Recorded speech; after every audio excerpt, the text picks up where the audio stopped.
안녕하세요. 인터넷진흥원의 박정섭입니다. 이번 세션은 저희가 인터넷 주소 자원의 중장기 전략 및 주요 정책 과제라고 해서 저희가 이제 인터넷 관련돼서 시민사회나 업계나 또 국민들이나 국가에서 실제 이 인터넷을 발전시키는 여러 가지 그 요인 중에 인프라로서 인터넷 주소 자원 관련돼서 중장기 전략도 마련하고 기본 계획도 수립하도록 의무가 지어져 있습니다. 그거 관련돼서 오랫동안 고민해 왔던 내용들을 기반으로 저희가 지금 그 고민을 같이 하고 있는 주제들 중에 몇 가지를 뽑아서 같이 공유하는 시간입니다. 이 다자가 참여하는 이번 자리에서 그 내용들을 말씀드리고 좀 그 참여와 다양한 의견을 부탁드리도록 하겠습니다.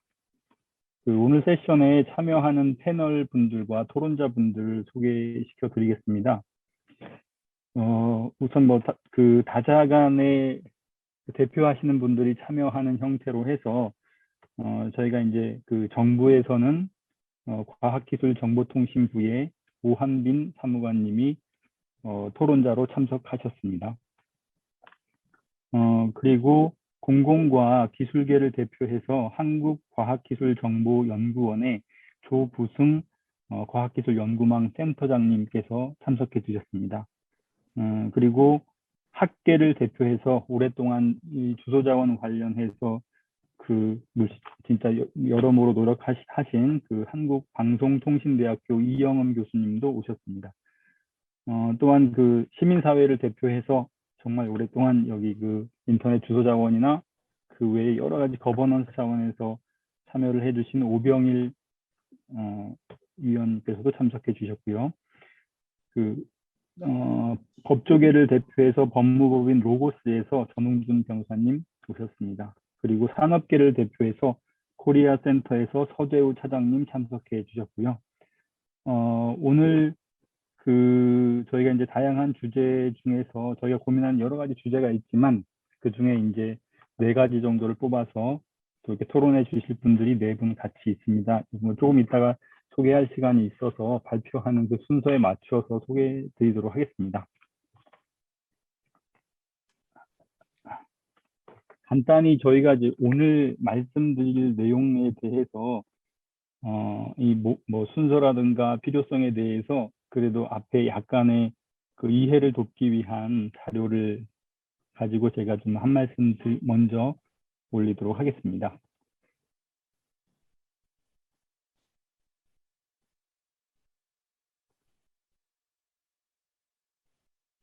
이게 잘 보이시나요?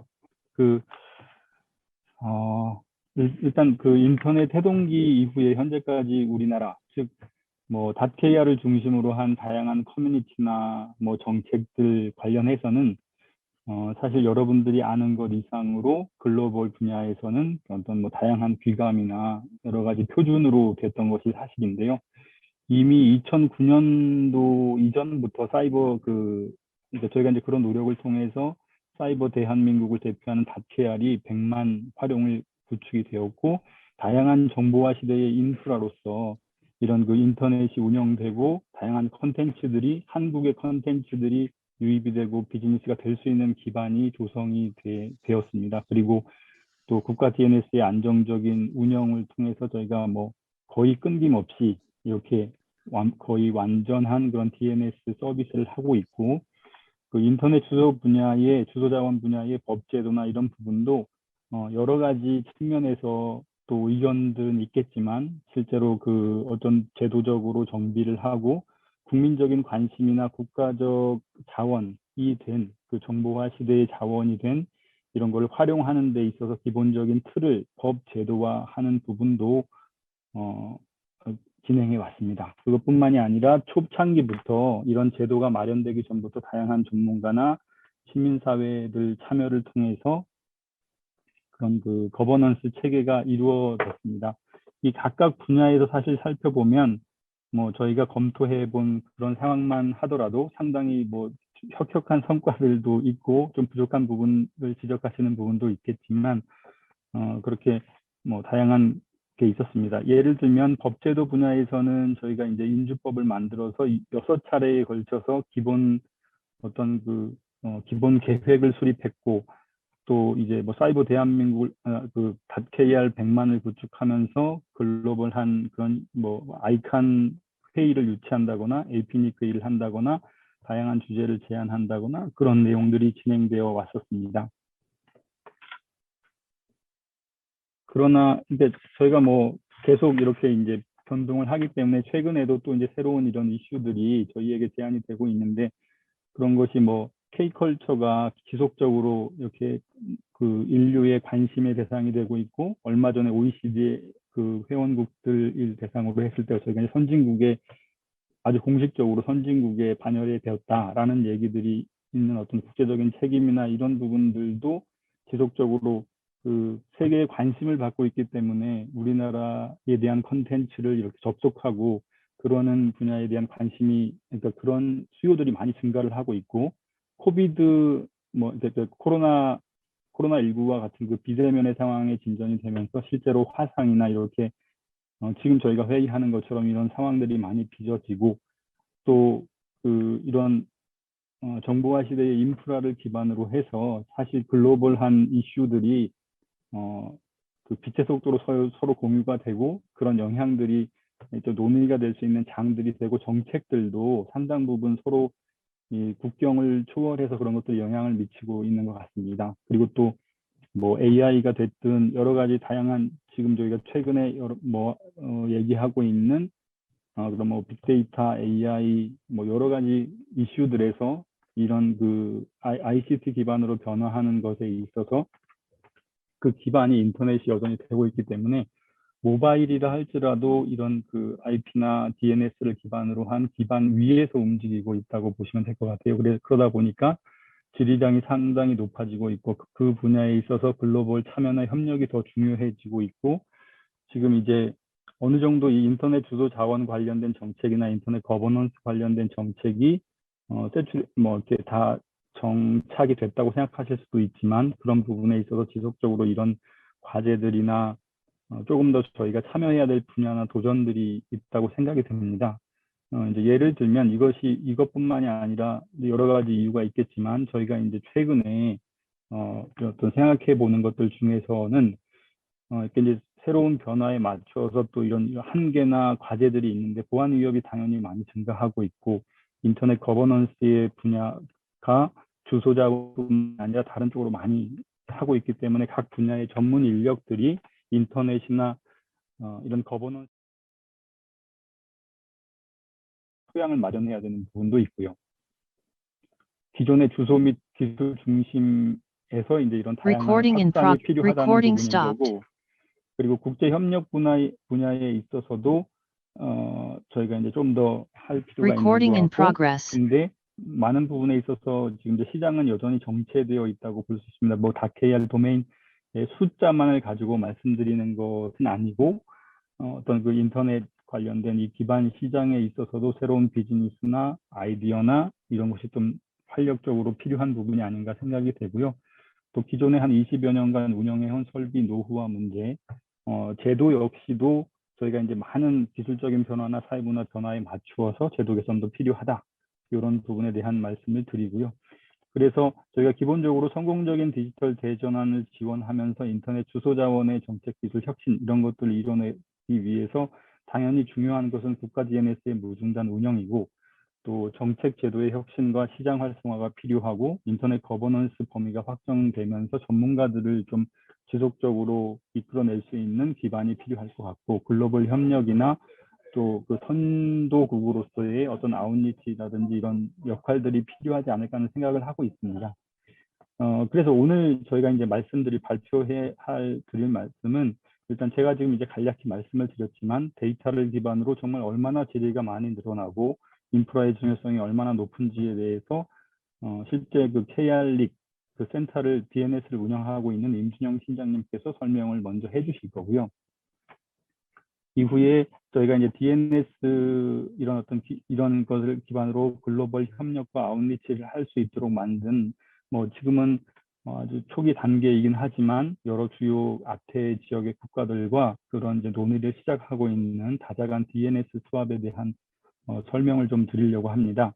저희가 이제 3년에서 5년 뭐 그 이상을 바라보면서 이제 앞으로 그 다양한 변화들에 맞춰서 DNS 운영의 안정성을 확보하기 위한 계획이라고 보시면 될 것 같고, 글로벌 협력이면서 동시에 또 이제 거버넌스 활성화 차원에서 저희가 그 인터넷 거버넌스 역량 강화를 위해서 다양한 프로그램도 있고, 또 진일보해서 그 차세대 전문가들이 이 안에 참여해서 활동할 수 있는 룸을 좀 만들어 보자. 그리고 그 사람들의 전문성을 높이는 계획에 대해서도 말씀을 드려보려고 합니다.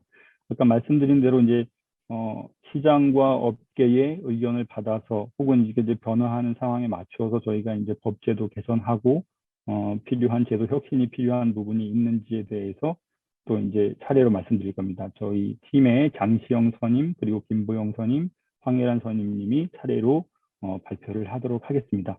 그 발표 시간은 제가 조금 시간을 잡아먹긴 했는데 15분씩 발표해 주시고 나머지 한 20분 정도의 토론하는 시간을 갖도록 하겠습니다. 그러면 바로 그 임준영 팀장님께서 인터넷 주소자원 통계 현황 및 시사점에 대해서 말씀해 주시기 바랍니다. 네, 안녕하십니까. 저 한국인터넷진흥원 인터넷 주소기술팀의 임준영입니다. 우선 잠깐 자료를 화면에 좀 띄우겠습니다.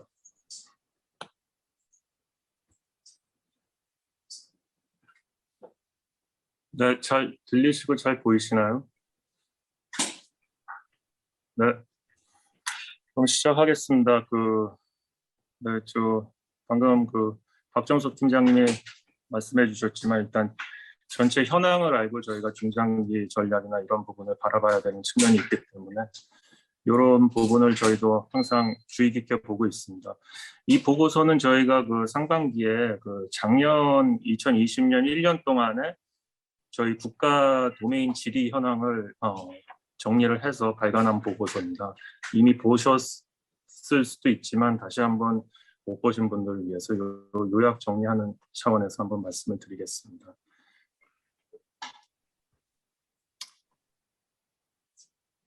네, 일단 저희는 KR 도메인 100만 개 현재 KR 110만 개 정도 등록이 되어 있고요. 이 도메인을 실제 이용자들이 사용을 하려면 DNS라는 시스템이 필요합니다. 이건 인터넷 표준으로 정해진 시스템이고요. 시스템 구성은 이렇게 그린 것 같습니다. 사용자들은 웹브라우저 상에서 주소를 입력하게 되면 사람이 인식할 수 있는 도메인 주소를 입력하게 되면 ISP의 캐시 서버라는 곳으로 IP 주소를 요구를 하게 됩니다. 그러면 캐시 서버는 사용자를 대신해서 아이칸의 루트 서버 그리고 KR 도메인의 경우는 저희 키사에 있는 국가 DNS 서버를 통해서 실제 흩어져 있는 IP 주소 정보를 모아서 최종적으로 사용자한테 던져주게 됩니다. 그러면 사용자는 IP 주소를 가지고 실제 웹 서버를 접속을 하게 되는 거죠. 이런 이제 구조로 되어 있고요. 지금부터 말씀드리는 통계는 저희 국가 DNS에서 잡힌 데이터를 기반으로 하고 있고요. 국가 DNS에는 ISP의 캐시 서버들이 주로 질의를 한다고 보시면 되겠습니다.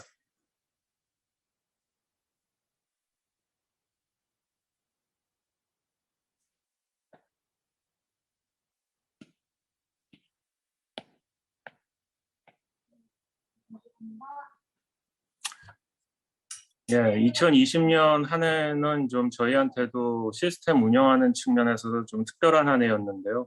연초부터 시작된 코로나19 상황으로 인해서 아무래도 데이터 센터 운영 자체도 큰 도전을 받았지만 그것보다도 실제 사람들이 사회적 거리두기나 여러 가지 이제 격리 상황 속에서 디지털 서비스의 이용이 증가하고 원격 수업 등으로 인해서 더 증가하게 되고요.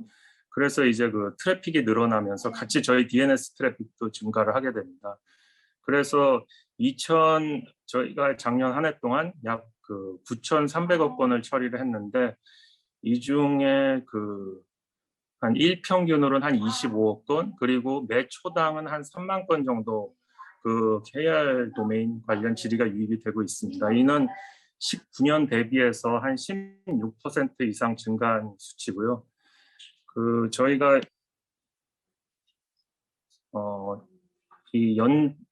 전년 대비 증가율로 봤을 때 16%는 지금 과거 한 10년을 돌아봐도 굉장히 높은 수준이라고 볼 수 있습니다.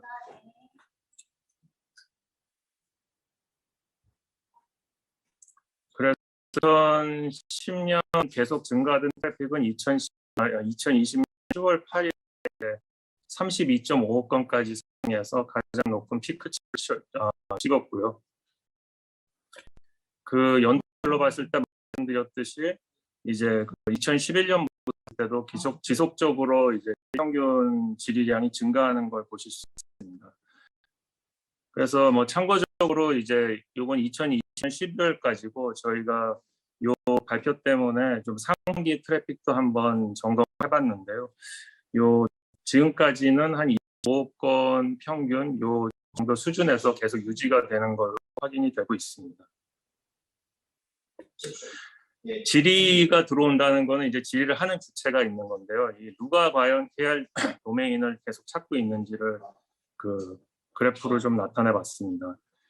저희가 전 세계 국가 비단 이전 KR 도메인이라고 해서 한국에서만 질의를 하는 게 아니고요. 인터넷은 전 세계로 연결되어 있고 다양한 이유로 KR 도메인을 사용할 수 있기 때문에 실제로 질의량 유입되는 질의량의 한 75.6%는 이제 해외발 질의로 파악이 되고 있습니다. 해외 국가들 중에는 1위가 지금 미국 쪽 지역에서 많이 질의를 하고 있고 2위가 한국, 나머지 이제 10위권 안에 보면 저희랑 교역이 많거나 아니면 저희가 KR DNS를 생존성 차원에서 해외에 배치한 경우가 있습니다. 그렇게 되면 이제 해외에서 가까운 지역의 KR 도메인 질의는 해당 지역에 있는 저희 DNS를 질의를 하기 때문에 그렇게 저희가 해외에 배치한 중국이라든지 브라질, 독일 이런 국가들에서는 또 KR 질의가 많이 잡히게 됩니다. 그래서 아래 표에 보시듯이 전체 질의량 한 상위 90% 국가가 한 21개국에서 전부 발생을 하고 있고요.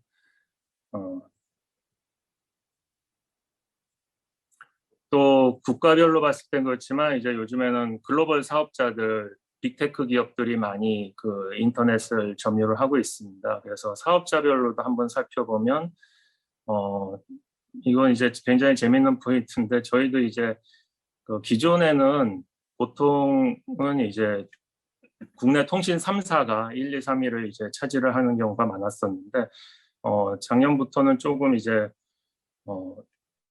분위기가 바뀌어서 구글이라든지 마이크로소프트, 아마존 이런 기업들이 10위권 안에서 이제 보이는 현상도 발견을 했습니다.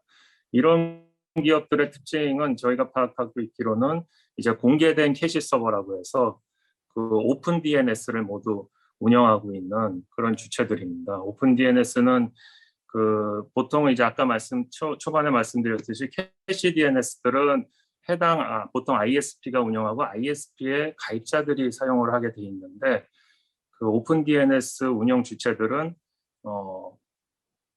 특정 ISP 고객이 아니고 인터넷상에 연결된 모든 주체로부터 캐시 DNS 질의를 처리를 해주고 있습니다. 그래서 이런 글로벌 사업자들이 이런 오픈 DNS를 규모를 계속 키우면서 운영을 하고 있어서 상대적으로 계속 저희 쪽에도 들어오는 질의가 많아지고 있는 걸로 파악을 하고 있습니다. 질의 유형별 동향인데요. 요거는 이제 저희 쪽에서 주로 기술진들이 파악하고 참고하는 자료들인데 도메인을 질의할 때 단순히 이제 웹사이트를 찾는 질의도 있지만 우리가 이메일을 보낼 때도 DNS 질의는 일어납니다. 그래서 메일 서버가 DNS 도메인 해당 메일 주소를 IP 주소를 알기 위해서 DNS 질의를 하는 경우도 있기 때문에 그런 부분들은 이제 여기 표에 보시면 PTR이라는 부분으로 잡히게 돼 있고요. 그리고 A는 그 일반적인 따따따 웹이나 이런 웹 서비스에 대한 질의입니다. 그래서 대부분 이제 메일이나 웹 쪽의 검색을 위해서 이제 막 DNS 질의가 가장 많이 발생하고 있는 것 같고요. 그리고 뒷부분에 좀 자세히 말씀드리겠지만 좀 특이사항은 그 작년 하반기에 애플이 보통 하반기에 그 iOS 최신 업데이트를 많이 배포를 하는데요. 그 배포 직후에 저희 쪽 질의가 급격히 증가하는 일이 있었습니다. 나중에 알고 보니까 이게 그 타입 65 질의라는 아직 그 표준화되지 않은 어떤 시험적인 DNS 기술을 그 iOS 최신 버전에 탑재해서 이제 배포된 게 계기가 됐는데요. 예, 이런 이제 부분들이 발생을 하게 되면 아무래도 저희 쪽 그 DNS 운영하는 관점에서는 상당히 부담 요소를 작용을 할 수 있습니다. 유사한 사례들로 그 아이칸이 운영하는 루트 서버도 좀 많이 부담을 받은 케이스도 존재를 하고요. 그래서 이런 큰 빅테크 기업들의 어떤 기술적 진보나 움직임이 저희 국가 DNS나 그 인터넷 기반에 영향을 미칠 수 있다라는 좀 부분도 저희가 발견할 수 있었습니다. 네, 뭐 도메인 영역별로는 COKR이나 뭐 KR 존이 당연히 뭐 압도적으로 많이 질의를 했고요. 그럼 여기서부터는 이제 분기별로 뭐 세부적인 내용을 좀 보여드릴 텐데요. 그 분기 일단 그래프 위주로 좀 설명을 드리겠습니다. 죄송합니다. 네. 1분기 작년 1분기 같은 경우는 이제 보시면 그 아래 그래프를 보시면 이제 초반에 이제 코로나 팬데믹 시작되면서 점차 증가하다가 사회적 거리두기를 최초 시행한 이제 3월경부터 좀 급격히 저희 KRDNS 질의들이 증가를 하기 시작했습니다. 그리고 2분기 같은 경우는 계속 이어지다가 이제 급기야 계약을 못하고 당시에 생각해보면 그 4월에 온라인 계약하지 않습니까? 온라인 계약하면서 뭐 EBS 사이트 접속 폭주라든지 이런 경험들을 하게 되는데요. 그 과정에서 저희도 꾸준한 이제 DNS 질의 증가를 목격을 하게 됩니다. 그러다가 그 6월경에 그 초중고 등교 재개가 완료되는 시점을 계기로 다시 소폭 하락하는 모습을 또 보여주고 있습니다.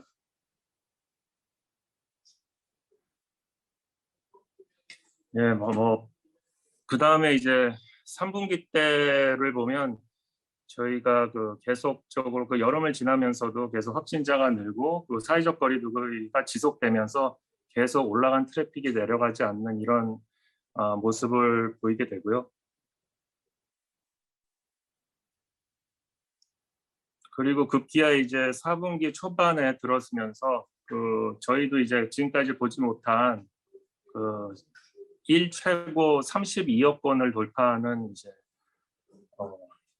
이런 일도 벌어지게 됩니다. 그래서 뭐 지금까지는 최고 피크 기록이고요. 이 이후에는 다행히 큰 이 정도 트래픽을 받아본 적은 없는데요. 일단은 이런 일이 있고 나서는 이제 계속 한 2019년에 21억 건 정도 일평균 유지되던 게 이제 2020년에 한 25억 건까지 올라오고 21년에도 계속 25억 건을 전후로 평균치입니다. 예, 왔다 갔다 하면서 이제 유지가 되고 있습니다.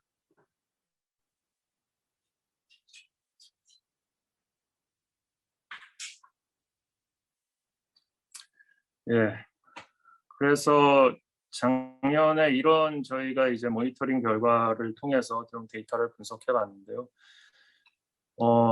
결과를 놓고 보자면 이런 것들이 어떤 의미가 있느냐 했을 때 뭐 정확히 이 선후 관계나 인과관계를 뭐 과학적으로 증명하기는 어렵겠지만 어쨌든 추이로 봤을 때는 그 사람들의 비대면 활동의 증가와 동조화가 명확히 보이는 점이 있었습니다. 그래서 사회적 거리두기가 시작되고 이런 것들이 계속 지속되면서 늘어나고 어떤 약간 확진자가 줄어들면서 또 대면 활동이 다소 증가할 때 또 소폭 줄어들고 이런 부분들이 보였고요.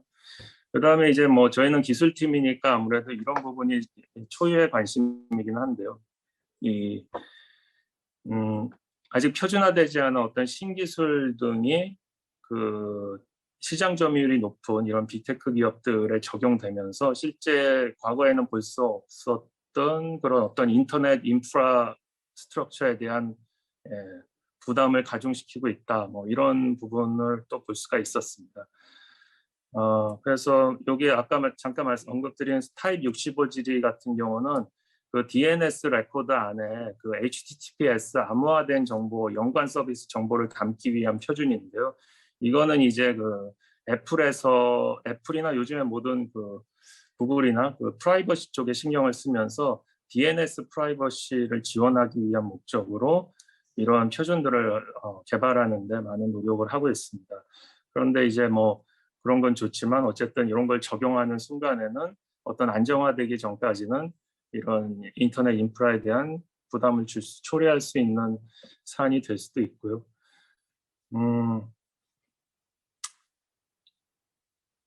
그리고 실제 이런 것들이 적용되면서 그 DNS 인프라를 운영하는 다양한 주체로부터 어떤 뭐 장애라든가 이런 리포팅을 또 저희도 이제 받은 적이 있거든요. 그래서 그런 부분들은 저희가 어떤 인터넷 표준상에 나온 지침이나 이런 거를 알려줘서 사업자들이 그 고객들한테 DNS 서비스 하는데 문제가 없도록 이렇게 기술 지원을 했던 사례도 있습니다.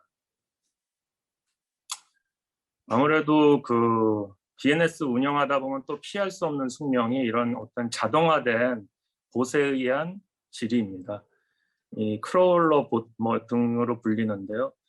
그 실제 등록된 도메인 어떤 도메인이 등록돼 있고 등록돼 있지 않은지 뭐 이런 것들도 사실 도메인에 관심 있는 사람들한테는 큰 관심사인 것 같고요. 그러다 보니까 그 저희 같은 국가 DNS에는 그 뭐 지금 이 순간에도 끊임없이 이런 류의 질의들이 들어오고 있습니다. 그래서 이런 부분들은 저희가 선별해서 사실 막기는 어렵고요. 이런 뭐 아주 집중되거나 명백할 경우에는 이제 차단도 하고 있는데요.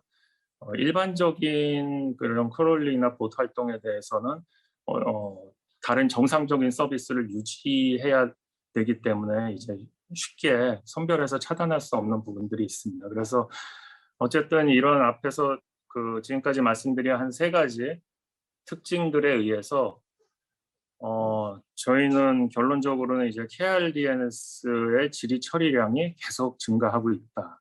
그 비대면 활동, 디지털 전환, 뭐 5G 확대, 뭐 앞으로 메타버스까지 얘기가 나오고 있는데 이런 디지털화가 가속되면서 어쨌든 모든 건 인터넷으로 연결돼 있고 그것들은 DNS 질의를 유발하기 때문에 그 앞으로도 계속 증가가 예상된다라고 말씀드릴 수 있습니다. 그래서 요거는 이제 과거 데이터를 기반으로 저희가 선형의 기법으로 예측을 해보면 최대값은 한 뭐 2024년 기점으로 해서는 일평균 30억 건이 확실히 넘을 거라 이제 예상을 하고 있고요. 예.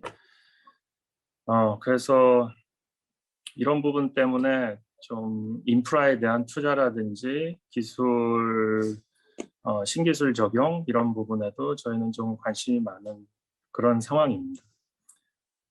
네, 뭐 여기까지 예 말씀드리겠습니다. 네, 수고하셨습니다. 그 다음으로 그 DNS 다자간 수업 관련돼서 장시영 선임 발표해 주세요. 예. 안녕하세요. 저 한국인터넷진흥원의 잠시만요. 제가 하울링이 좀 나는 것 같아서 이제 괜찮은 것 같습니다. 인터넷진흥원의 주소정책팀의 장시영 선임이라고 합니다. 제가 그 다자간 DNS 수업이라는 이제 국제협력 프로젝트를 맡고 있어가지고 관련해가지고 현재 어떤 개념이고 어떻게 진행하고 있는지 이런 것들을 갖다가 공유를 드리도록 하겠습니다.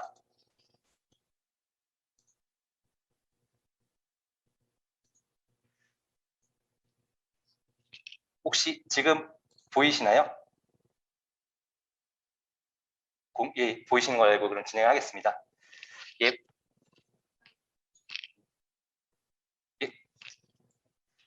제가 그 컨텐츠는 저희가 이거를 하게 된 배경이랑 간단한 컨셉 그리고 어떻게 진행을 하고 있고 이 부분에 대해서 진행했을 때 이점이라든지 향후 계획 이런 순으로 해가지고 진행하겠습니다. 예, 추진 배경으로는 아까 그 임준현 팀장님이라든지 박정석 팀장님 말씀해 주신 것처럼 최근 뭐 그 비대면 사회, 디지털 신기술, 디지털화, 디지털 전환 이런 걸로 통해 가지고 DNS로 국가 DNS로 오늘 이제 질의량이 엄청나게 늘어나고 있습니다. 그래서 아시다시피 DNS는 이제 굉장히 중요한 인터넷 연결하기 위한 기반 시설인데 이 핵심 기반 시설에 따른 이제 늘어나는 질의량 이거에 대해 대응하기 위해서 보통 이제 루트 같은 경우는 이제 ICANN이라든지 이런 다른 국제기구에서 굉장히 많은 이제 미러링 서버, 복제 서버를 늘려가지고 전 세계적으로 서버를 증설하고 있습니다. 그래가지고 이제 늘어나는 질의량이라든지 혹은 이제 디도스라 같은 사이버 공격에 대해서 대응을 하고 있고요. 저희 같은 경우 이제 이렇게 대응을 하고 있는데 실제 여기 제가 말씀드린 것처럼 이제 DNS 같은 경우도 굉장히 아까 말씀드린 것처럼 이제 다른 나라들 이렇게 공간에 갖다 이렇게 늘리고 하는데 이 DNS 같은 경우는 이제 질의 응답 속도도 굉장히 중요합니다. 그래서 이제 질의 응답이 보통 이제 DNS가 질의가 나오면은 그 IP를 기반으로 해서 Anycast라고 해서 가까운 DNS 쪽에서 질의를 응답을 하는데 그게 이제 가까우면 가까울수록 어쨌든 간에 지역 간의 그 물리적 거리 이런 걸 통해 가지고 지연 시간이 감속이 되고 이런 부분들이 굉장히 중요한 부분이 있어 가지고 저희는 이제 저희 KRDNS 같은 경우는 현재 15개소로 해가지고 분산해서 운영하고 있습니다. 특히 뭐 보시면 이제 국내에서는 12개소를 갖다가 이제 국가 DNS를 갖다가 분산해서 운영을 하고 있고 해외는 지금 보시면 이제 독일, 중국, 브라질 이런 식으로 해가지고 이 국가들 간에 이제 어떻게 보면 1대1 DNS 교환을 통해 가지고 그 DNS 질의를 갖다가 국가 DNS 질의를 분산하고 있습니다. 다만 이제 저희 국내가 아닌 해외 쪽으로 이제 아까 얘기했처럼 질의도 굉장히 많이 들어오고 해서 해외 쪽으로 이제 DNS를 갖다 확장하는 데 있어 가지고는 굉장히 많은 어려움이 발생을 하는데요. 주로 이제 1대1로 교환을 하다 보니까 저희가 각 해외 해외 기구라든지 해외 지역에 가가지고 DNS 서버를 갖다가 증설을 해야 되고 함에 있어가지고 뭐 비용적인 문제, 뭐 시간적인 문제, 그리고 이제 계속적으로 이제 그 서버에 있던 이제 인프라든지 그런 거에 노후화에 따른 계속적인 어떻게 보면 확장, 증서 이런 관리가 들어가야 되기 때문에 굉장히 많은 어려움이 있습니다. 그리고 또 국가 간에 어떻게 보면 이제 지역적으로 뭐 여러 가지 뭐 정치 경제 문제 여러 가지 문제 때문에 부득이하게 이제 철수하게 되는 경우도 있고요. 그래서 이런 노드 확장하는 부분에 있어가지고 굉장히 어려움이 있다고 보겠습니다. 그리고 아까 이제 임준호 팀장님께서 설명을 해주셨는데 지금 작년 기준으로서 이제 해외 발지 지금 국내 국가 도메인 관련해 가지고 질의량 분석했을 때 해외로부터 오는 질의가 굉장히 많이 늘었습니다. 최종적으로 75.6%가 해외로부터 지금 들어오고 있고 그래서 이제 이건 이제 보통 이제 한류라든지 뭐 DNA2 중심의 어떤 디지털 사회 확산 이런 걸 통해 가지고 저희가 해외로부터 유입되는 DNS 쿼리가 급격히 증가했다고 분석하고 있고요. 그리고 이런 걸 봤을 때 특히 각 국가들 간에 개별적으로 이제 DNS 서버를 갖다 운영하고 독립적으로 이제 다뤄왔기 때문에 어떻게 보면 DNS를 활용해 가지고 각 국가들끼리 협력할 수 있는 이런 프로젝트가 없을지 이런 것들을 고민해 가지고 제가 DNS 스왑이라는 프로젝트를 통해 가지고 협력을 하기 위해서 이 프로젝트를 갖다가 추진하게 되었습니다. 이건 참고고요. 그 다음에 DNS 스왑 컨셉에 대해서 대략적으로만 말씀드리겠습니다. 이제 DNS 스왑이라는 것은 기본적으로 이제 그 기술 기반, 즉 DNS 인프라를 활용해 가지고 각 국가 DNS를 관장하고 있는 CCTL이라고 국가 도메인 관리 기구들이 있습니다. 저희 키사는 이제 KR이라든지 다탕구 국가 도메인 관리가 있고 나머지 뭐 일본, 중국 다른 국가들도 저희와 같은 그 CCTLD가 국가 도메인을 관리하고 있는데요. 이 국가 도메인 관리하는 기구들이 실제 이제 개별적으로 이제 DNS를 갖다 이렇게 저희처럼 뭐 15개서 이렇게 확장해서 운영하고 있는데 이거를 저희도 그렇고 다른 나라도 그렇고 이 해외로 확장하기 위해서는 현재 아까 말씀드렸던 여러 가지 한계점 그러니까 1대1로 교환했을 때 뭐 비용적인 문제 여러 가지 이슈들 그런 것 때문에 확장하기 어렵기 때문에 차라리 저희 쪽에서 이 인프라 저희 국가 예를 들면 저희가 키사 내에서 KR DNS를 관장하고 있는 시스템 속에서 가용할 수 있는 인프라 공간이 있으면은 그 공간을 갖다가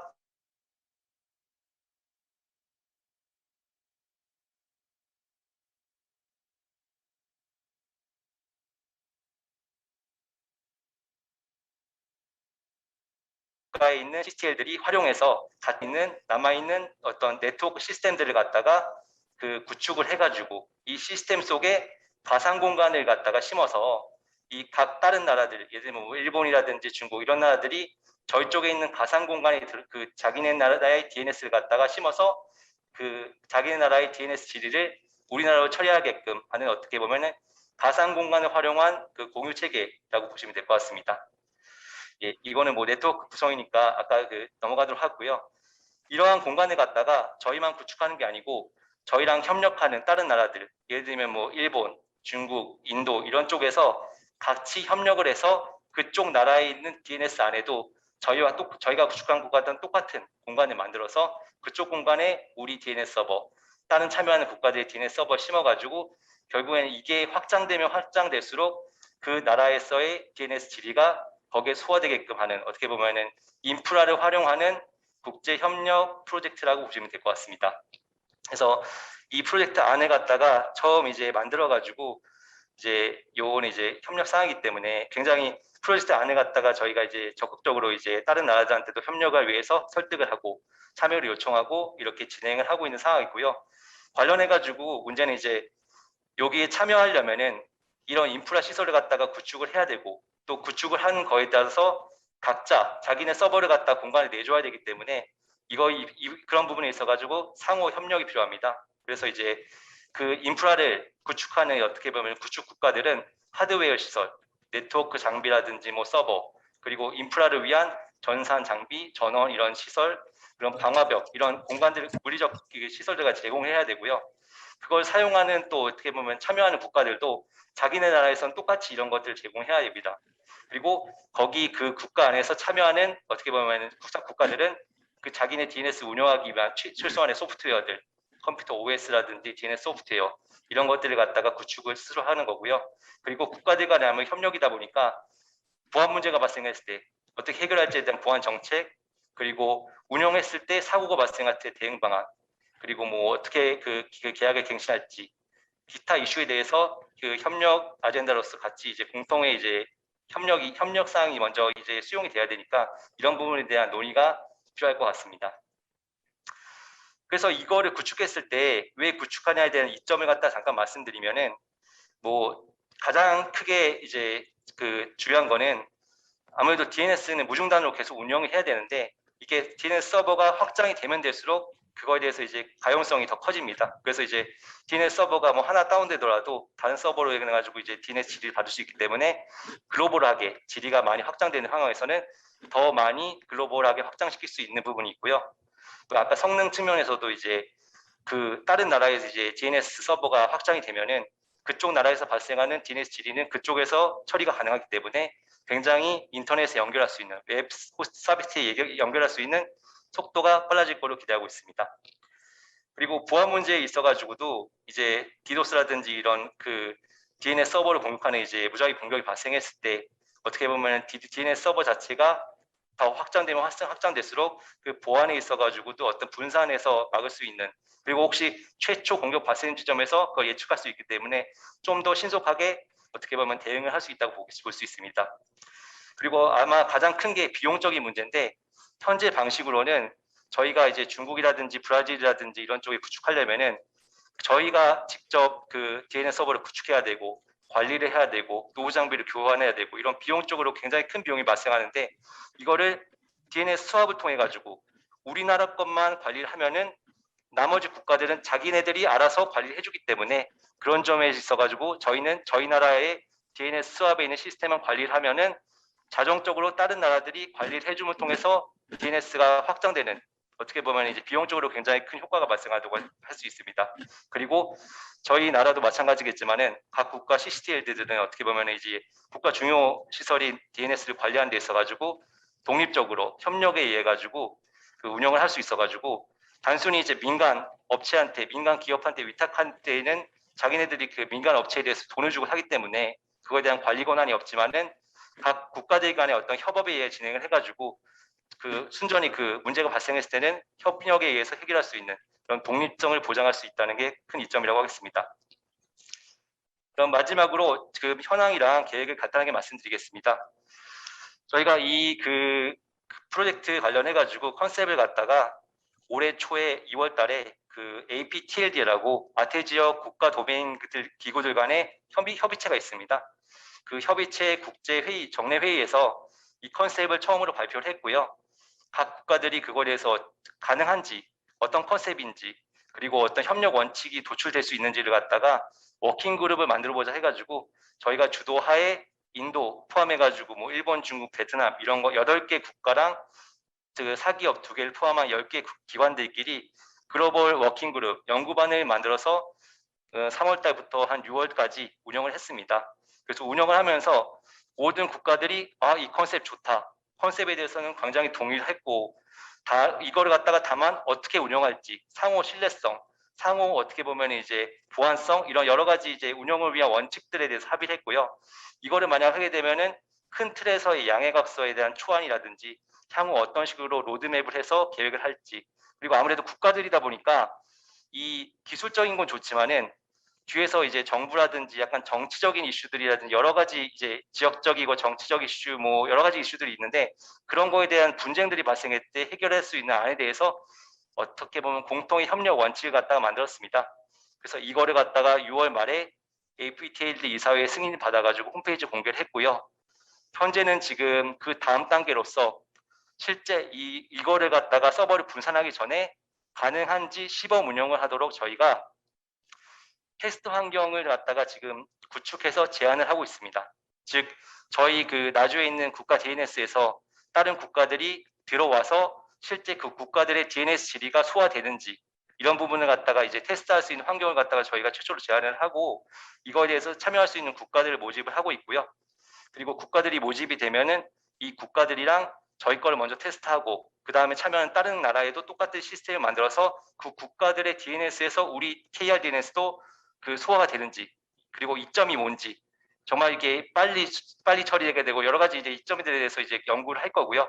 이 결과를 기반으로 내년도 내후년 해가지고 내년도에는 저희가 이제 각 국가들 간의 실제 분산을 위한 양해각서를 체결하고 협력을 마치고 협력을 위한 원칙 같은 거 이런 것들 가지고 합의한 다음에 내후년도부터는 이제 시범적으로 해서 운영을 할 계획입니다.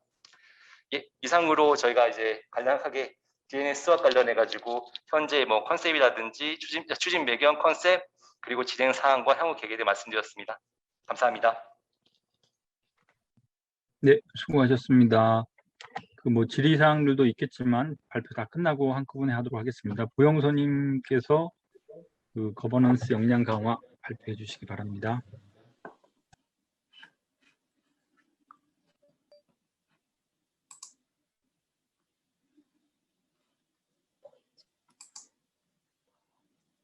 안녕하십니까. 한국인터넷진흥원 인터넷주소정책팀 김보영입니다. 저는 키사에서 추진하는 인터넷 거버넌스 역량 강화 활동에 대해 말씀드리겠습니다. 자세한 발표에 앞서 제가 생각하는 인터넷 거버넌스란 무엇인지, 왜 키사에서 이러한 사업을 하고 있는지 간략하게 말씀드리겠습니다. 1980년대 말 인터넷이라는 개념이 등장하고 90년대 인터넷이 확산되는 시기에 인터넷 거버넌스라고 하면 어떻게 인터넷 도메인, IP 주소가 공정하게 배분되는지, 인터넷에서 통용되는 규칙을 누가 어떻게 만드는지에 대한 내용이 중심이 되어 국내외에서 일부의 기술 전문가만이 참여할 수 있는 분야였습니다. 오늘날의 인터넷 거버넌스라고 하면 인터넷 기술이 영향을 미치는 다양한 산업과 서비스, 그리고 역기능 등 다양한 글로벌 정책, 전략, 사회의 문제로 확장이 되었습니다. 인터넷은 한 국가가 아닌 전 세계에 공통적으로 영향을 미치는 분야인 만큼 인터넷 도입 초반이나 지금이나 통용되는 가장 중요한 가치는 이해관계를 가진 다양한 주체들의 참여입니다. 예전에는 일부의 기술자만이 참여해도 괜찮았다면 현재는 국내외적으로 논의가 필요한 주제와 장이 확장이 되었으니 여기서 활동할 플레이어들이 많아야 한다는 것이 저희 생각이고, 이를 위해서는 키사는 정부기관으로서 국내 인터넷 거버넌스 역량을 강화하기 위한 여러 활동들을 해야 한다고 생각합니다. 기존의 키사는 크게 국내 인터넷 거버넌스 커뮤니티 지원, 전문가의 국제 활동 지원, 차세대 인력 양성 활동을 추진하였습니다. 오늘 진행 중인 KRIGF를 주관하는 키가는 인터넷 주소 정책과 거버넌스 이슈 대응을 위해 설립된 다자간 협의체로 정부 정책에 따라 다양한 이름으로 불렸지만 인터넷 도입 초반부터 인터넷 주소에 대한 정책 자문, 글로벌 트렌드 및 주요 이슈 논의, 정책 건의를 위한 다양한 활동을 진행하였으며 현재는 기술계, 학계, 시민사회, 산업계 등 다양한 분야의 이해관계자들이 참여하는 다자간 모델을 표방하고 있습니다.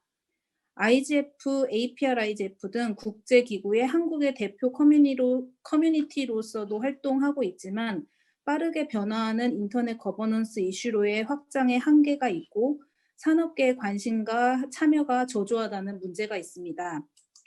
두 번째로 키사는 국내 민간 전문가들이 글로벌 논의에 참여하고 이니셔티브를 확보할 수 있도록 민간 전문가, 차세대, 사업자 대상 국제회의 참석을 지원하고 있었습니다. 코로나 이전까지는 10년 이상 동안 연 20-30명이 국제회의에 참여할 수 있도록 지원하였으나 신규 전문가의 발굴과 진입이 어렵고 사업자의 참여가 부족하다는 한계가 있었습니다. 또한 실질적으로 본업이 아닌 외부 전문가들이 지속적으로 활동하는 것에 대한 어려움도 존재합니다. 세 번째는 아태 지역 인터넷 거버넌스 아카데미입니다.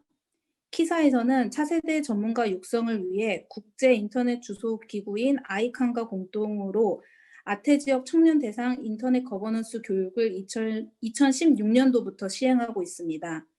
국제기구 임원진들의 토론식 수업으로 수준 높은 강의와 네트워킹 구축에 용이하여 해외 학생들에게는 10대 1 이상의 경쟁률이 있을 만큼 반응이 좋은 프로그램이지만 국내 학생들에게는 사전 지식 부족과 언어 장벽으로 적극적 참여에 어려움이 있습니다. 이에 키사에서는 인터넷 거버넌스 역량 강화를 위해 추진하던 여러 사업들을 묶어 크게는 인터넷 거버넌스 차세대 전문가 육성 사업을 체계화하고 인터넷 거버넌스 논의 그룹을 다각화하려고 합니다. 첫 번째는 이로운 교육 강화입니다. 키사는 올해 대학 내 인터넷 거버넌스 전문 교육을 위한 교과 과정을 연구하고 시범 운영을 하기 위해 이화여대와 MOU를 체결하였습니다. 이화여대에서는 올해 2학기에 2가지의 교과 과정을 운영 예정입니다.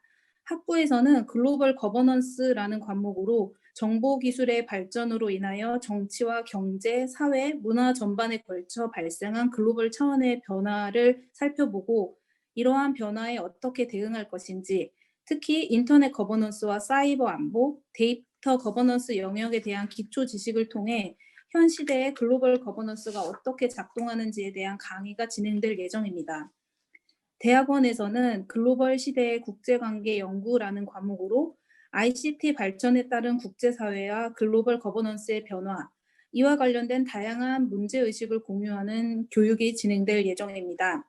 특히 인터넷 거버넌스와 사이버 안보를 둘러싼 국가대 글로벌 기업과 시민사회 간의 글로벌 거버넌스 이슈 등이 교육될 예정입니다. 키사는 올해 이화여대에서의 시범 운영 뒤 성과를 분석하여 타 대학 및 전공으로의 확대 방안, 그리고 실무 역량 강화를 위한 국내외 기관 지원 필요사항 등을 고려하여 고도화 전략을 수립할 예정입니다. 두 번째로는 키사에서는 인터넷 거버넌스 교육에 활용할 수 있는 교재를 발간하려고 준비 중에 있습니다. 올해는 우선 글로벌 거버넌스와 인터넷 공간과 글로벌 공유제의 문제, 인터넷 거버넌스의 역사와 주소 자원의 관리, 글로벌 거버넌스의 원칙과 한계, 미래 인터넷 거버넌스로 사이버 안보 영역과 데이터 거버넌스 영역을 소개할 예정이고, 빠르게 변화하는 거버넌스의 특성을 반영하여 사례를 포함한 시리즈 혹은 개정본 형태로 발전시켜 나가려고 합니다. 두 번째 단계로는 대학에서 이론 교육을 받은 학생들이 아피가와 같은 국제기구 연계 교육을 통해 실전 경험을 쌓도록 하겠습니다.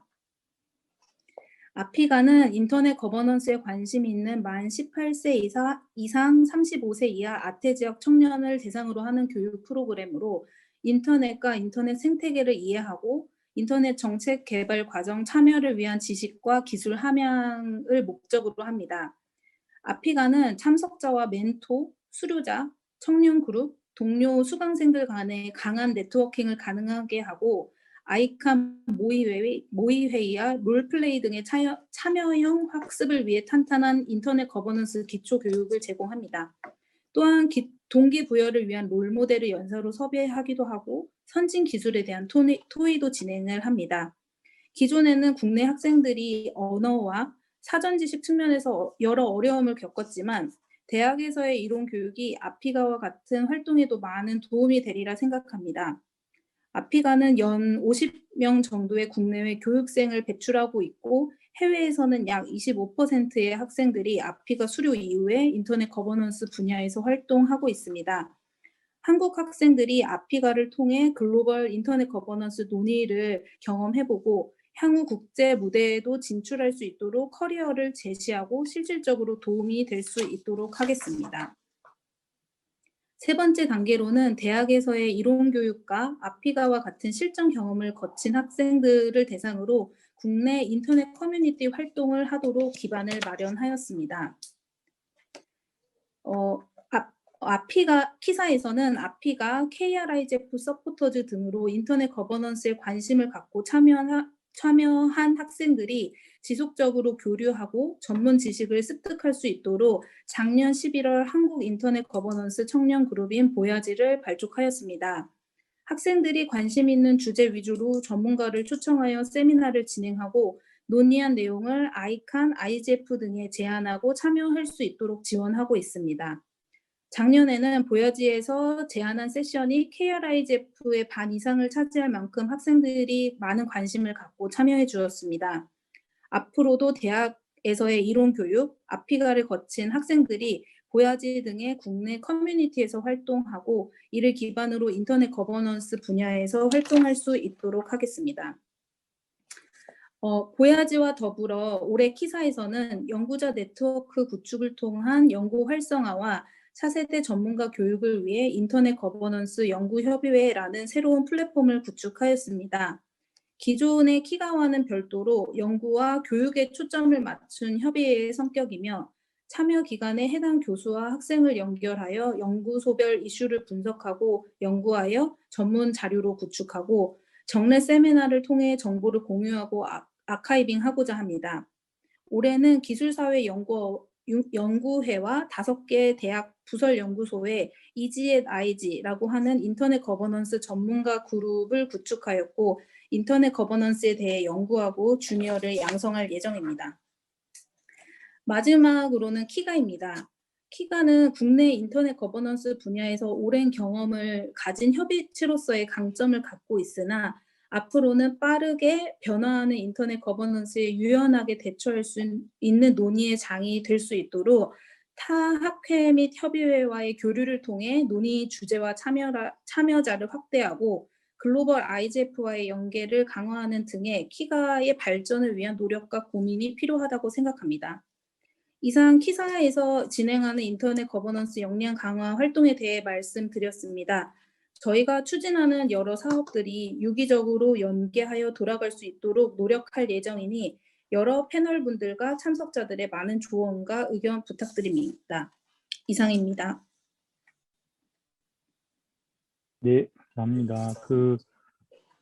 마지막으로 황혜단 선생님께서 법제도 개선사항 말씀해 주시고요. 저희가 시간을 30분까지 해서 마치면 한 20분 정도 토론하는 시간을 갖도록 하겠습니다.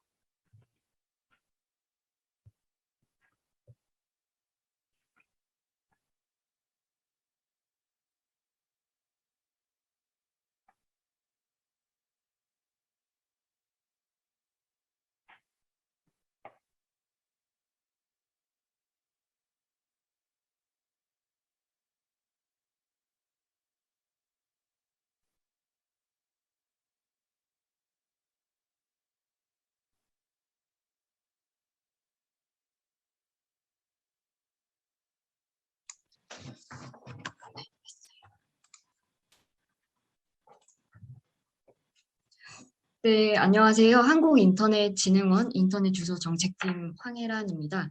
인터넷 주소 법제 정비 및 정책 개선 방안 추진 계획에 대해 말씀드리겠습니다. 우선 인터넷 주소인 도메인과 IP 현황을 파악하고 추진 배경을 통해 왜 법제를 정비하고 정책 개선 방안 연구가 필요한지 살펴보도록 하겠습니다. 또한 현재 당면한 주요 현안을 공유드리고 이에 대한 개선 방안도 이제 말씀드리겠습니다. 첫 번째로 도메인 등록 현황입니다. 이제 .kr 도메인과 .한국 도메인으로 나눠서 구분을 했고 도메인 등록 추이를 살펴보고자 10년치 통계를 준비했습니다. 그래프를 보시면은 연도별로 등록 건수 100만 건 이상을 유지를 하며 수치가 대체적으로 비슷합니다. 그런데 이 중에서 2011년과 2018년이 상대적으로 눈에 띕니다. 2011년의 경우 한국 도메인 등록 서비스가 개시된 해입니다. 정확하게는 2011년도 5월 25일 날 오픈이 됐습니다. 당초 도메인은 영어와 숫자로만 표현이 되었는데 비영어권 국가의 요구에 따라서 한글이나 한자 등 다국어로 표현해서 사용할 수 있게 되었습니다. 그간 영어 사용이 익숙치 않았던 사용자들의 편익이 증진되고 기업에서는 마케팅이나 홍보 등에 있어서 시너지 효과를 얻을 수 있는 등 여러 기대 속에서 이제 추진이 되었고 그에 대한 결과로서는 그해 말 기준으로 이제 21만 건의 한국 도메인이 등록되었습니다. 그리고 2018년도의 경우에는 한글날을 맞이해서 한글 도메인 할인 이벤트를 실시했습니다. 10월 한 달간 진행했고 이벤트 기간 동안 한글 도메인을 7.3배 증가해서 53만 건을 기록했습니다. 이벤트 호응도 좋았고 정부 기관이나 공공기관에서의 등록률도 증가한 부분이 있으나 이제 일부 재판매하려는 스쿼터가 대량 등록한 경우도 포함되어 있어서 좀 아쉬움이 남는 부분이 있었습니다. 앞서 두 가지 사례를 통해서 특정 이벤트가 있을 때는 도메인 등록 건수가 이제 급증을 하게 되나 이후에는 이제 다시 돌아와서 이제 이전 수치로 돌아가는 것을 이제 확인할 수가 있었습니다.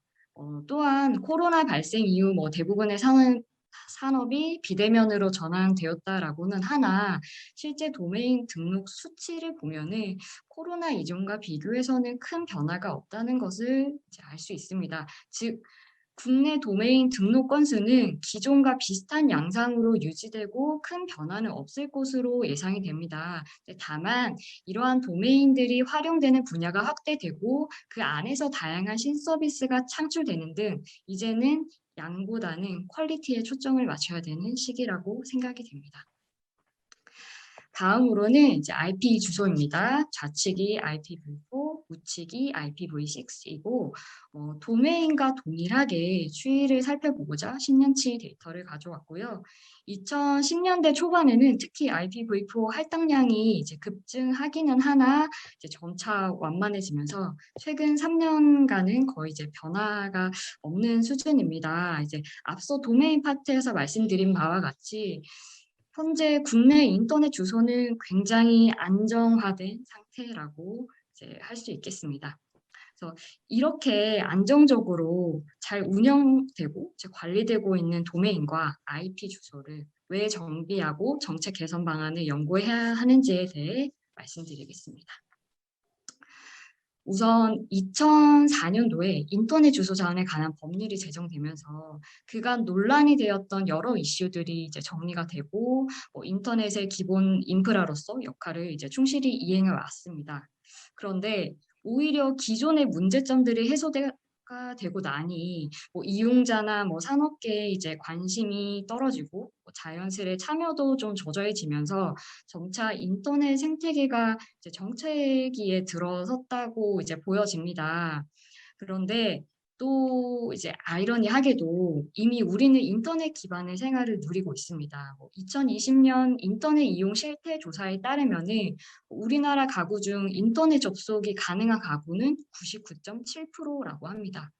또한 만 3세 이상의 91.9%가 인터넷을 이용하고 있다고 합니다.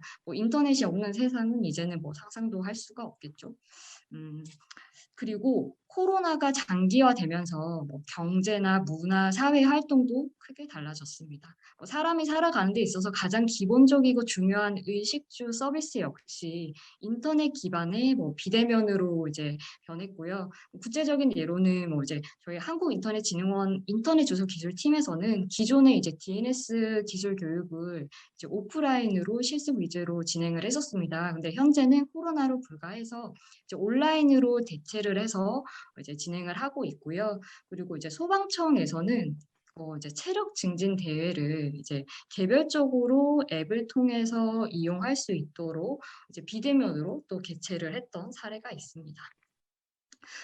이 페이지의 추진 배경 및 필요성은 이렇게 정리할 수 있을 것 같습니다. 인터넷 주소의 안정기가 지속이 되면서 점차 이제 정체기로 이제 전환이 되었으나 우리는 이미 인터넷 기반의 생활을 하고 있고 코로나로 인터넷 활용이 정점을 찍고 있는 지금이야말로 이제 낡은 법제를 정비하고 사회적 변화를 반영하도록 정책을 연구해야 할 시기라고 할 수 있겠습니다.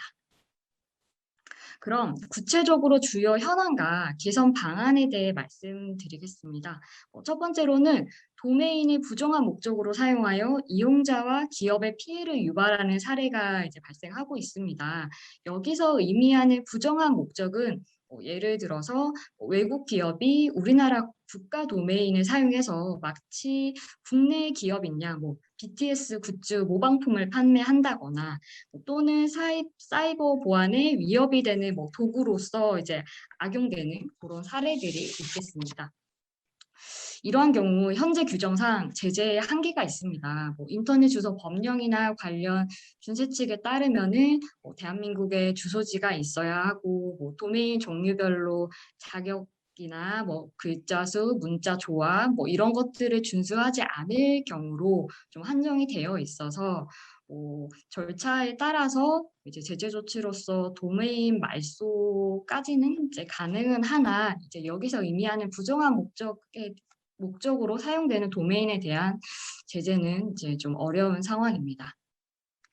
두 번째는 도메인 등록 자격 관련된 내용입니다. 이제 도메인은 오른쪽에서부터 이제 점으로 구분되는 두 번째 자리에 OR이나 CO나 GO나 이러한 도메인들이 들어가는 것을 3단계 KR 도메인이라고 합니다. 이제 흔히 알고 계시는 OR.KR 도메인은 비영리 목적으로서 사용하는 도메인이고 HS.KR은 고등학교에서 사용하는 도메인 이런 내용들입니다. 이제 현재 등록 자격에 대한 규정은 있으나 일부는 실무에서 판단하기는 어려운 사례들이 이제 다소 발생을 하고 있습니다. 예를 들어서 OR.KR은 비영리 목적으로서 법인이나 개인이 사용할 수 있는데 이러한 등록 자격을 판단하려면은 사이트가 운영되는 목적이나 그 안에 콘텐츠 구성 이제 이런 것들이 전반적으로 검토가 되어야 합니다. 전체 민원의 한 40% 정도가 이제 도메인 등록 자격 관련된 신고 내용이고 이제 이런 것들은 점차 사례가 다양화되고 있어서 이제 건이 증가하면서 검토에 상당한 이제 시간이 소요되고 있습니다. 무엇보다도 정책적 판단에 따라서 이제 도메인이 말소까지 진행되므로 이제 업무 처리에 대한 담당자의 고충이나 부담도 이제 가중이 되고 있는 상황입니다. 또 다른 이슈로는 학교에서 등록을 하도록 규정된 도메인입니다. ES.KR은 초등학교, MS.KR은 중학교, HS.KR은 고등학교 등이 이제 해당이 되고요. 이는 이제 도메인 서비스가 이제 급증하던 시기에 공공의 이익을 위해서 학교만을 위한 도메인 영역은 이제 별도로 보장을 하자라는 취지로 이제 만들어졌습니다. 그런데 기존에는 각 개별 학교가 등록해서 사용하던 도메인을 현재는 시도교육청에서 대표로 등록하고 이제 통합 관리하고 있는 추세입니다. 이는 이제 통합 관리를 함으로써 예산도 절감하고 일관성 있는 관리 정책도 수립하는 등의 이유로 이제 추진이 되고 있고요. 이러한 현안을 좀 고려해서 말소 규정이나 등록 자격 기준을 좀 재정비하고자 합니다. 궁극적으로는 이제 국내 이용자나 기업이 규정이라는 보호 장치 안에서 도메인을 원활하게 사용할 수 있도록 보호하고자 합니다.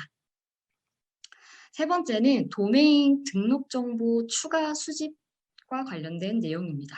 이제 도메인은 도메인 등록 대행자의 홈페이지에서 이제 등록을 하게 되는데 이때 회원가입과는 별개로 도메인 등록 정보도 기재를 하게 됩니다. 이런 등록 정보는 기본적인 소유권 확인이나 말소와 같은 주요 공지사항 전달 등에 사용이 됩니다.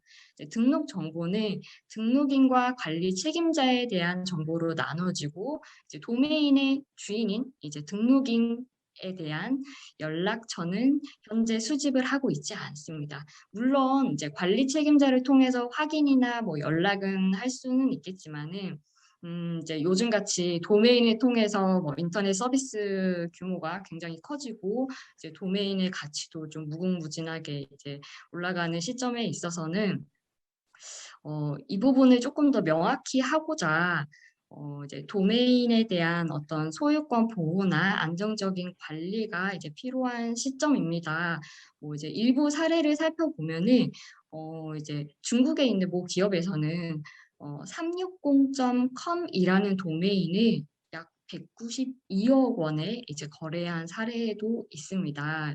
그렇기 때문에 이제 도메인에 대한 어떤 등록 정보를 이제 보호하고 관리하고 이제 뭐 소유권을 확인하고 이런 절차는 굉장히 중요하다라고 할 수 있겠습니다. 그래서 이제 도메인이 조금 더 안전하고 정확하게 관리할 수 있도록 등록인의 전화번호와 전자우편 주소를 추가로 수집하는 방안을 좀 검토하고자 준비하고 있습니다.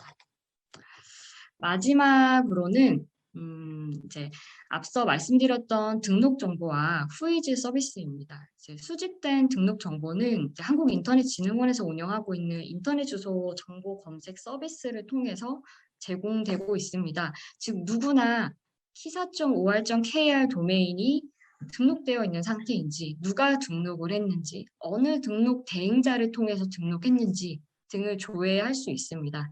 이 후이즈 서비스는 기존의 네트워크 장애나 사이버 공격 등으로 인한 피해 발생 시 신속하게 도메인 담당자에게 연락을 해서 대처할 수 있도록 하는 목적으로 제공이 되었습니다. 그러나 현재는 문제 발생을 빠르게 알린다라는 것보다는 좀 관리적인 측면이 더 강하다라고 생각이 됩니다.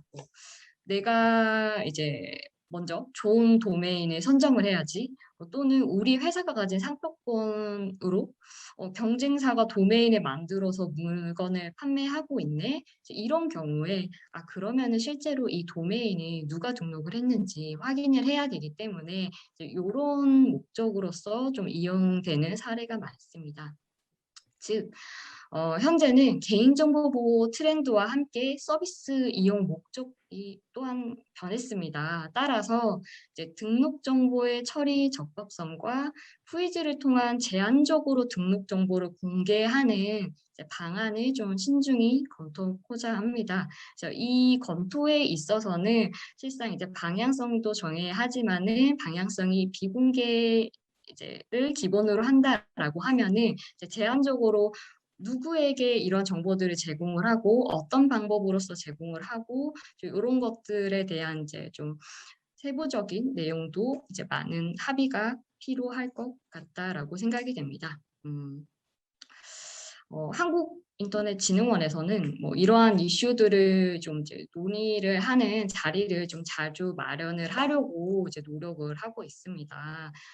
이제 추가로 말씀드리면은 이번 달 26일에는 이제 도메인과 IP 주소 이제 등록 관리하는 사업자들을 대상으로 온라인 이제 간담회를 준비하고 있습니다. 그래서 이런 부분들 이제 관심을 가져주시고 조금 더 적극적으로 이제 참여해 주시기를 바랍니다. 이상으로 발표를 마치겠습니다. 감사합니다. 네, 감사합니다. 좀 오랫동안 들으시느라고 계속 오랫동안 들어주셔서 감사드리고요. 일단 저기 토론 또 하시면서 준비하신 말씀들이 있기 때문에 뭐 따로 순서는 지정하지 않겠지만 이렇게 말씀해 주시면 경청하도록 하겠습니다.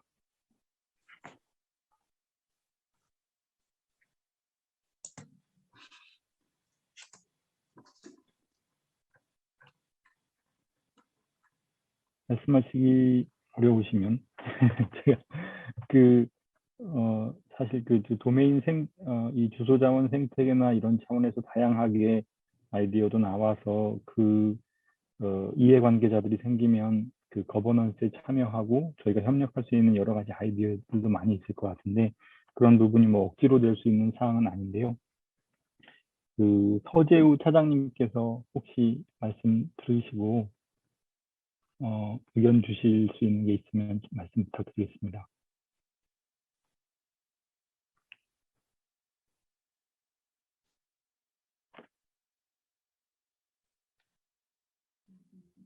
네, 알겠습니다. 그 채팅으로 부탁드리고요. 그 우병일 위원님께서 혹시 전반적으로 저희 그 내용 봤을 때 아쉬운 점이나 관심 있게 들어주신 내용 말씀해 주시면 감사하겠습니다. 네.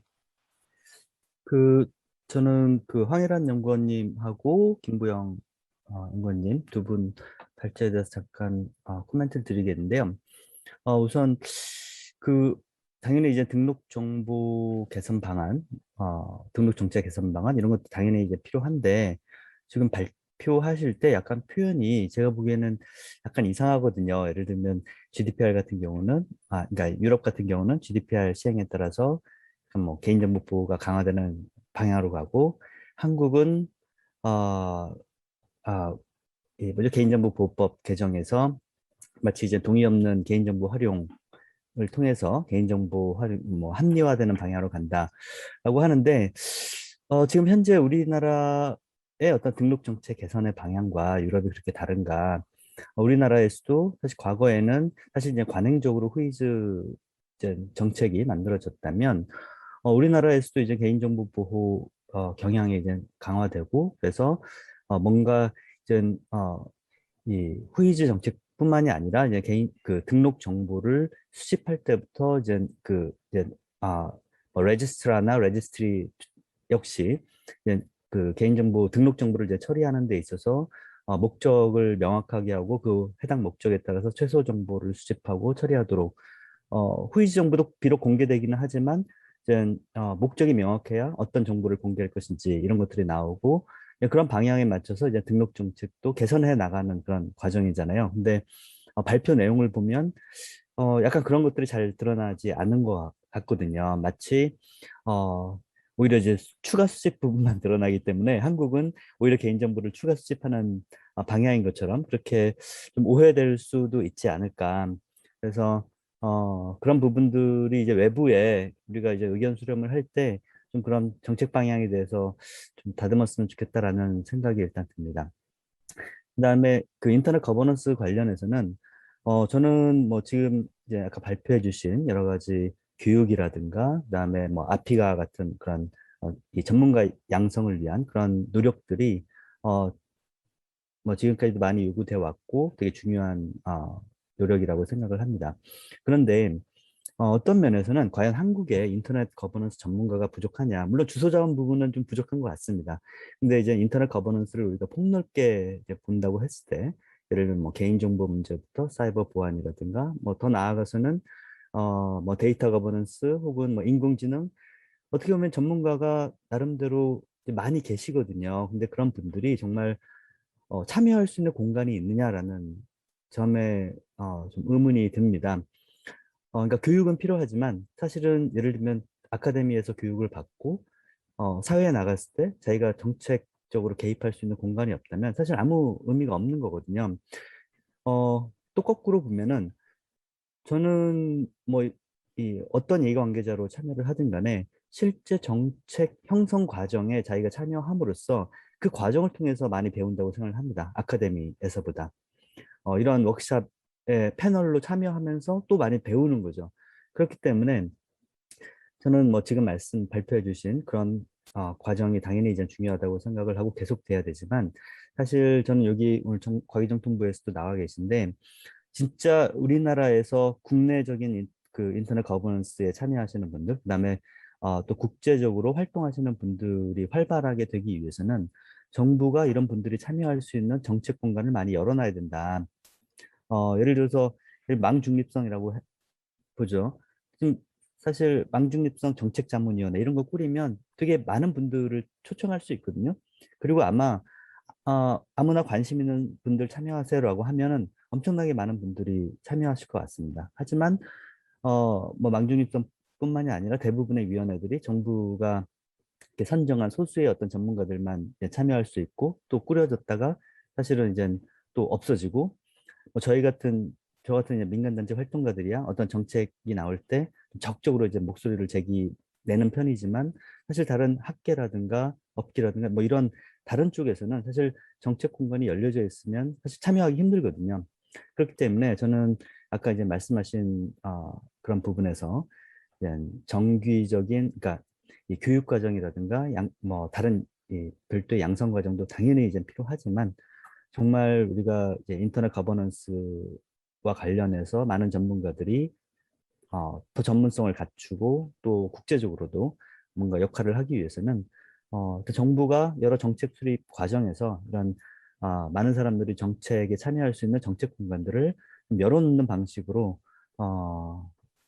이 뭐랄까 그거는 이 이런 정책 형성 과정에 원칙을 어떻게 수립하느냐의 문제가 있는 것 같아요. 뭐 예를 들어서 저도 몇몇 위원회에 참여를 해봤지만 예를 들면 뭐 자료라든가 그런 회의록, 회의 결과 이런 것들을 공개 안 하는 경우도 되게 많거든요.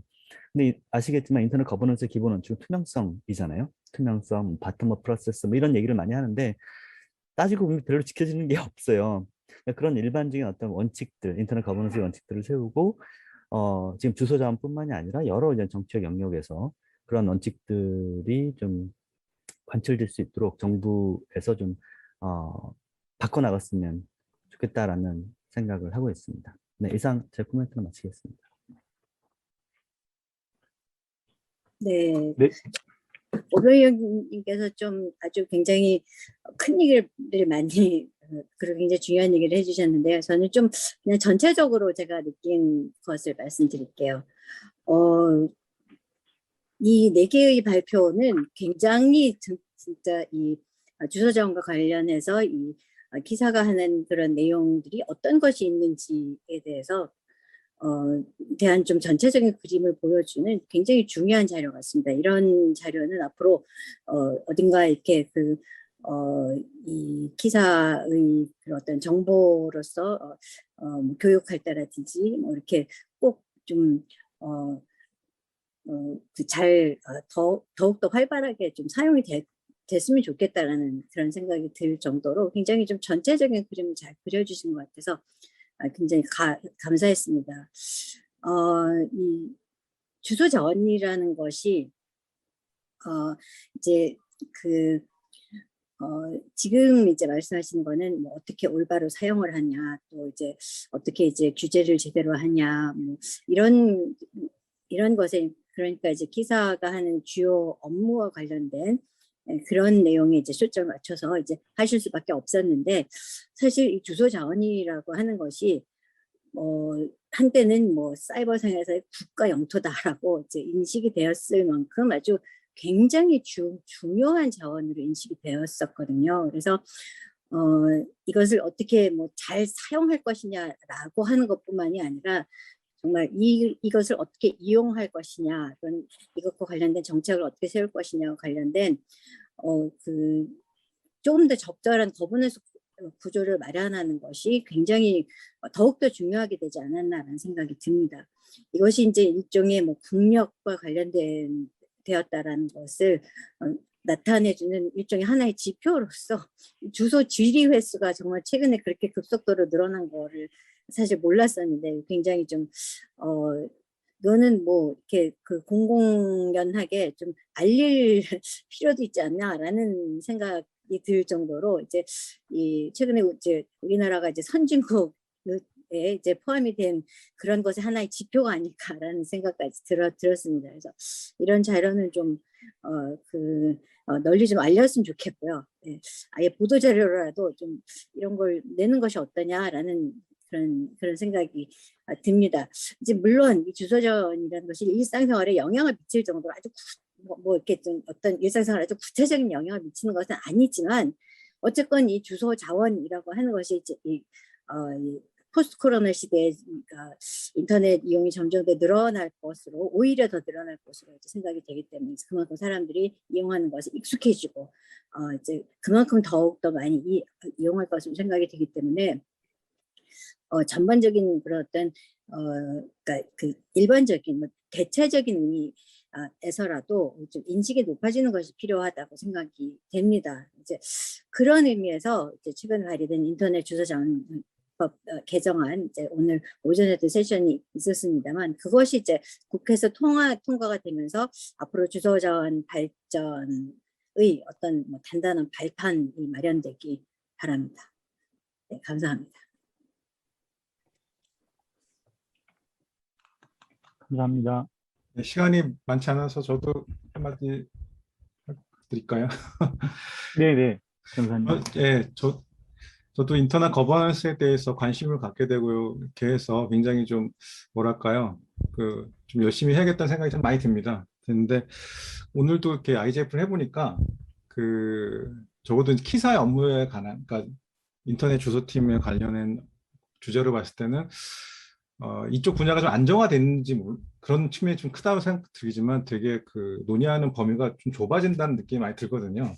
그 주제 좁아진다는 부분에 대해서 오병일 위원님 말씀하셨는데 저는 이제 그 사람 참여에 있어서도 예를 들어서 기업의 참여가 상당히 부족하다라는 게 사실은 우리 내부에서 계속 지적이 되어 왔지 않습니까?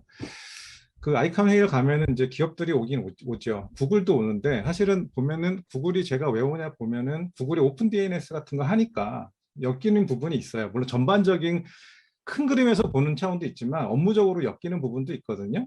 뭐 페북도 오는데 페북이 약간 좀 애매합니다만은 페북도 와서 잘 듣고 발언도 하고 그렇습니다. 그래서 우리가 인터넷 거버넌스 장을 만들 때 우리 기업들이 좀 참여할 수 있는 주제나 이런 것들을 계속 발굴하는 노력이 이 지금 인터넷 거버넌스 전략을 수립할 때 좀 들어갔으면 좋겠다는 생각이 듭니다. 뭐 기업이 꼭 들어가야 멀티 스테이크홀더리즘이 구현되는 이런 건 아니지만 기업의 인적 자산이 좋잖아요. 사실 우리나라 기업들이 그 사람들의 어떤 아이디어도 좀 공유하면서 소비자와 기업, 시민사회가 다 이렇게 균형 있게 가는 방식으로 한번 키사 쪽에서도 한번 전략을 좀 짜보셨으면 이번에 발표에는 좀 그 부분이 좀 없었던 것 같아요. 정부 위주의 어떤 계속 이렇게 인프라를 안정적으로 공급한다는 관점에서 나오셨는데 그걸 했으면 좋겠고 예를 들어 이런 게 있을 수 있을 것 같아요. 아까 DOH DNS 오버 HTTPS 얘기하셨잖아요. 그 아마 제가 알기로는 TLS 2.0이랑 관련돼서 나오는 건데 이게 보면은 사실은 필터링 관련한 거잖아요. 이게 사실은 이게 이제 되면은 사실은 지금 문체부나 방심위에서 하는 어떤 DNS 필터링 이게 잘 안 될 거예요. 그 정책이 바뀔 수밖에 없어요. 음란물 유통이나 저작권 침해 사이트의 어떤 대응에 있어서 전략이 바뀌어야 돼요. 사실 이제 이거를 우리가 좀 주도적으로 나갈 수도 있는 거 아니냐. 그럼 당연히 문체부나 방심위, 방통위 쪽인 거죠. 그쪽도 관심을 가질 수밖에 없다는 생각이 들거든요. 근데 우리가 좀 이런 게 좀 고민을 해서 좀 좋은 주제를 좀 발굴했으면 좋겠다 이런 생각이 듭니다. 네, 이상입니다.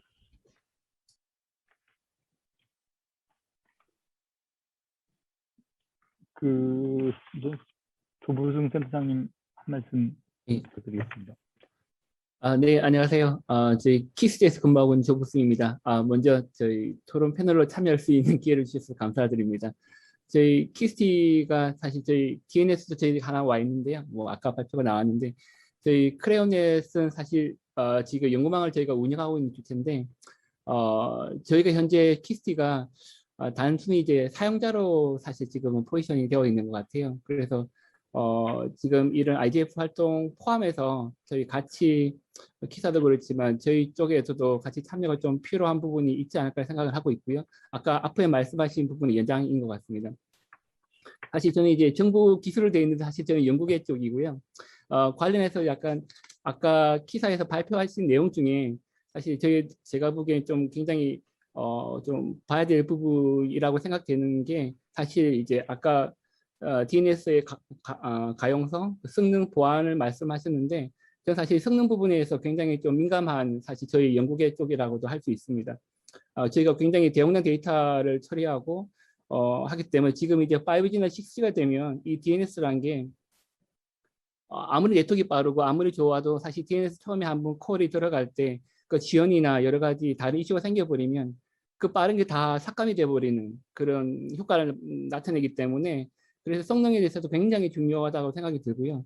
그래서 아까 말씀하신 DNS 그 스와프 관련한 것도 그 일환으로도 볼 수도 있을 것 같아요. 그래서 지금 앞으로 나온 초지연화나 여러 가지 이슈가 있는데 아마 기사에서 이 부분 진행하실 때 아까 기업도 그렇지만 저희 연구계도 그렇고 같이 참여해서 뭔가를 만들 수 있으면 좋겠다라는 생각이 좀 듭니다. 왜냐하면 저희도 그런 이슈를 가지고 있는데 평소에 이런 분야에 참여를 잘 안 하다 보니까 사실은 이슈를 좀 모르고 있었던 건 사실인 것 같아요. 그래서 기사 쪽에서도 많이 오픈하셔서 많이 공개해 주시면 아까 기업도 그렇지만 저희 연구계도 그렇고 같이 참여할 수 있어 뭔가 만들 수 있지 않을까 하는 생각이 듭니다.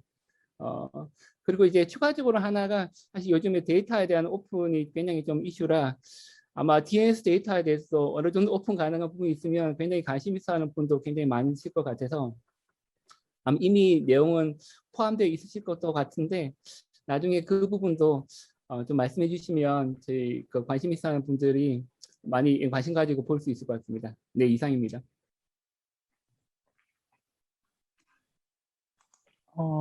저기 뭐 그 다른 분 또 말씀하셔도 되고요. 그 저기 사무관님 혹시 한 말씀 해주시겠습니까? 예, 준비하신 오늘 토론이 있으시면. 예, 오늘 그러니까 인터넷 주소 자원 중장기 전략에 대해서 이제 기사에서 발표를 해주셨는데 이게 정부에서 해야 하는 인터넷 주소 자원 관련된 정책을 수립하는 데 있어서의 기본 계획의 일환으로서의 중요 내용이기도 합니다. 오늘 발표한 내용을 바탕으로 많은 분들께서 여러 코멘트를 해주셨는데 그 코멘트의 핵심 내용은 역시 다시 이 인터넷 거버넌스 포럼의 핵심인 거버넌스로 귀결이 되는 것 같습니다. 오병일 위원님께서도 국내 인터넷 거버넌스에 참여하신 여러분들, 또 국제적으로 활동하는 많은 분들이 활발하게 활동을 하려면 정부가 장을 더 많이 열어주셔야 된다고 말씀을 하셨고, 그리고 전흥준 변호사님께서는 기업 등 산업계의 의견이 더 많이 반영되었으면 좋겠다는 말씀을 주셨습니다. 이영흠 교수님께서는 인터넷 주소자원법 관련 조승래 의원님께서 발의한 법률 개정안이 통과되길 바란다고 말씀하셨습니다.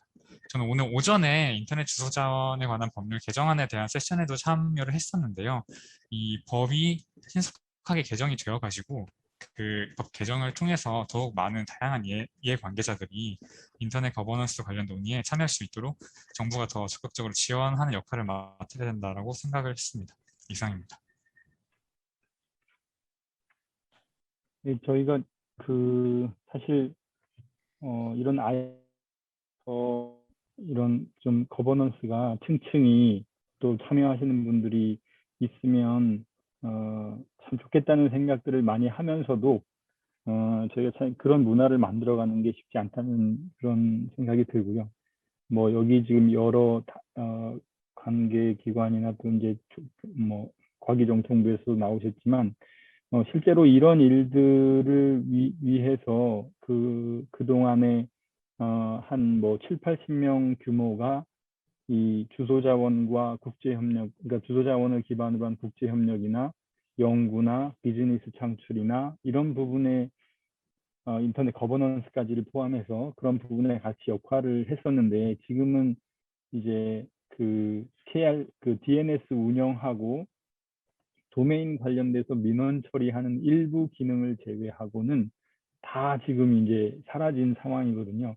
사실 이제 이런 핑계를 여기 각계각층에서 오신 분들 앞에서 얘기한다는 것 자체도 문제이기는 하고 가장 잘못한 부분은 내부에 있는다는 생각도 들면서 지금 이제 아까 저기 서재호 차장님께서 저기 이렇게 글로 전달해 주신 거에 보면 메시지로 전달해 주신 거 보면 도메인에 활용할 수 있는 뭐 도메인을 브랜드로 활용을 하든지 뭔가 그런 가치가 있는 내용들에 대해서 도메인이 이제 좀 뭐 그런 아이디어도 주시고 하셨는데 사실 그것 외에도 저희가 뭐 사물 인터넷 시스템 모든 지금 움직이려고 하는 그것의 기본적인 인프라로서의 DNS나 도메인이나 이런 부분에 대하는 거를 좀 아까 이용 교수님 지적하셨듯이 이런 것을 계속 소통하고 또 다른 분들도 얘기하신 것처럼 이런 뭐 기업들이 참여해서 정말 생태계가 이루어져야지 그 거기에 모인 분들이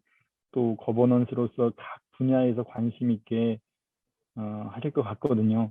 다만 이제 오늘 말씀해 주신 내용들이 뭐 아마 지금 담당자들 입장에서는 또 대답하고 싶고 그런 부분도 있긴 할 텐데 아주 좀 뼈저리게 얘기를 듣는 걸로 하고 향후에도 사실 제가 이제 시간이 더 있으면 좋겠지만 저희가 이제 키가라고 하는 그런 좀 열린 공간이 있습니다. 그러니까 뭐 그 다른 분과나 이런 거를 만들 수 있는 여력도 있고 뭐 오병일 위원님이나 지금 이영엄 교수님 또 전웅준 변호사님도 거기서 활동을 많이 하고 계시는데 그런 부분에 적극적으로 참여를 해서 이렇게 말씀해 주시는 게 아마 되게 뭐 와보시면 또 이제 힘드신 상황도 있겠지만 그런 부분에 대한 걸 좀 저희도 오늘 그 KRIG 뭐 전체 세션을 다 말씀드리긴 어렵지만 다들 너무 관심 있게 해주시고 그런 상황들을 좀 지속적으로 이렇게 논의의 장으로 끌어내겠다는 생각이 들었습니다.